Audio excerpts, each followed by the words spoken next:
the importance of like your mix, because like I know that like I said, I've been listening to music for quite some time.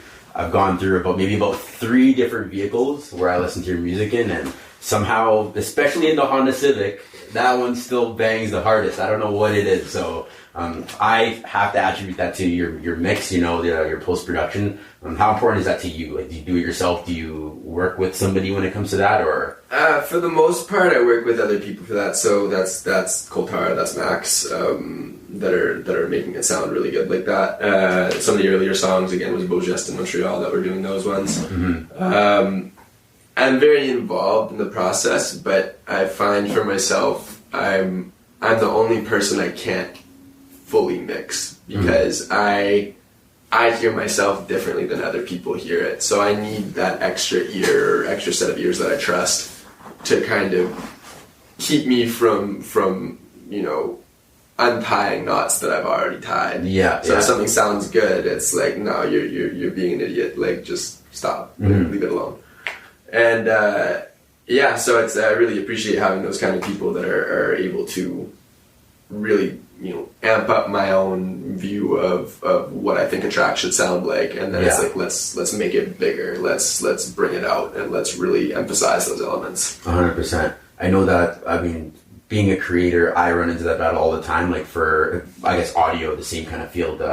When I record my podcast with the guys, I will take maybe about, like, each episode, I already have to kind of schedule in about 5 hours of editing time for each episode, because I know, when I listen to my voice, I know that's, I might not want to hear myself as loud, so I drop my volume, and then my guys, their voices may not be as loud, so I gotta up that, and then of course it's the whole sequencing, mastering part during that entire hour. So I'm very particular, I'm very picky as well when it comes to the audio thing. So and I pride ourselves in actually making our audio sound good when it comes to recording. So I 100% know that battle when it comes to, when you're sitting there in front of your screen listening to, how you sound, especially when it's your own voice, it's very difficult. Well, and the big lesson that I learned too, especially in the last year or two, just because I can wear many hats and just because I can do a lot of things doesn't necessarily mean that I should. Mm-hmm. So there's something to be said about, if it's like if you drive a Benz, you're not just going to take it to the random car shop that handles everything. You're going to take it to a guy that specializes in a Benz. Exactly. And so in the same way that applies to music, it's someone has been mastering for 10 times, 20 times as long as I've been mastering. Mm-hmm. So why would I spend the time trying to pick that skill up? And you're never going to catch up and bridge that skill gap, right? Yeah. So sometimes it's just about, no, you take it. You take it from here. This is how I want it to sound. Come back to me. You know what I mean? And a lot of artists, like, sometimes don't even really take that and acknowledge that due diligence when it comes to, maybe, like, of course, I'm not ever going to tell somebody, hey, don't try your hand at doing this or don't try your hand at doing that. But acknowledging, where, yes, it might sound good if you do it, but it might sound great if somebody else does it. And knowing that, if you're about production quality, if you're about quality control, some of those things might just trump, you trying your hand at it. And I mean, the fact that you can acknowledge that it's yeah. And I mean, just cause it's, some of these things, the qualities that artists and engineers and stuff look for are so inaudible to the casual listener that's not involved in the process or that's not used to being in a studio setting. So if I master a track and Caveman masters a track from Vancouver, some kid that just listens to it in the car might not even notice a difference. Right. They might say, oh, this sounds way thicker, or this sound, there might be qualities that they're able to pick up on, but for the most part, as soon as I get into a car, like, I don't hear vocals anymore. I hear reverb, I hear delay tails, I hear, all of these different things where it's like, oh, maybe what if I did it like this? And so it's that constant battle of, just because you can make something listenable doesn't mean something can't be even a better experience, and that's where those extra hands really become valuable. Right. I know that Alex Toomey, he's a producer. He produced, the mixer for like Young Thug and stuff. Yeah, he's like YSL, Young Thug. He does a lot of their work, and he'll continually stress the importance of, like, hey, although I've been doing this for as long as I have, I listen to it in different forms. I'm in the car listening to my mix. I'm in the studio listening to my mix. I've got AirPods and listening to my mix. Side note, I edit on AirPods because I just know that that's what most people listen to their music on. So it only makes sense for me to edit on what other people, or for the most part the masses, are listening to. But ultimately, and then he talks about this, ultimately when it ends up on the digital streaming platforms, or for example Spotify, Apple Music, Amazon Music, wherever you listen to your music, the way that they actually sequence the audio, or the way that they format the audio, they crunch or condense the actual file in itself. So as much time as you can spend on your mix, ultimately it's just going to end it up back in some type of compressed format, unless you're using Tidal or Tidal. Exactly, right? I mean, up here in Canada, I actually don't know too many people that use Tidal, but I know that some like the music heads that strive the importance of artists making sure they get their cut, as well as the quality of the audio.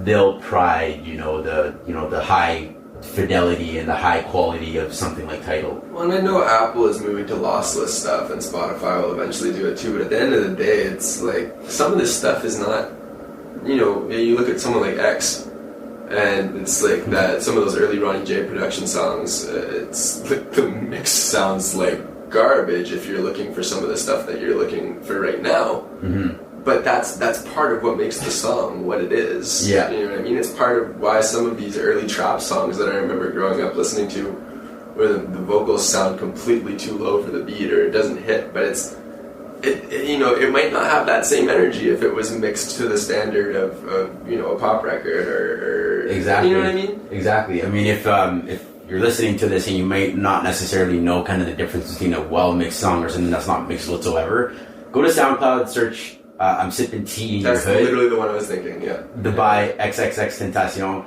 And honestly, I'm not gonna lie, you can look at the views, the stream count on that went up at some of the house parties that I frequented back in the day. Like, it's clipping all over the place, like it sounds terrible, completely distorted, but that's part of the energy of the song. Exactly, and that's what people knew X for, his rambunctious nature, the fact that there wasn't too much, I don't know if you can call it too much care.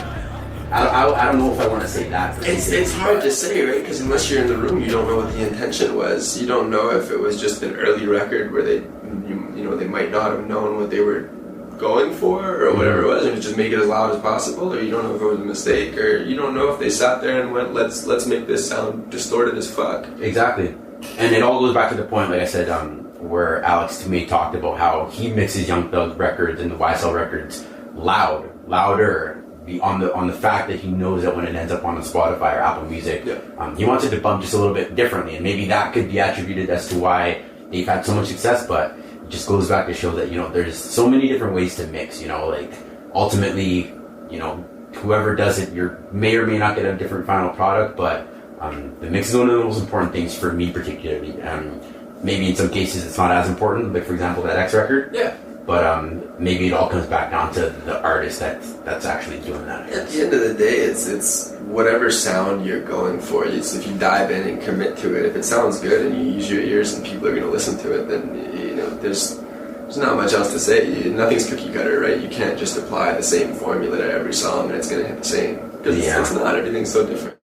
As well, thanks to Proper Dirty for hosting us today in the showroom here. Definitely go check out their clothing, properdirty.ca. If not, the website, of course, is going to be right here. You can go and check it out. We've got some new dope things that we're hearing coming out of them this year, especially a lot of cool, exciting drops. So make sure you check that out.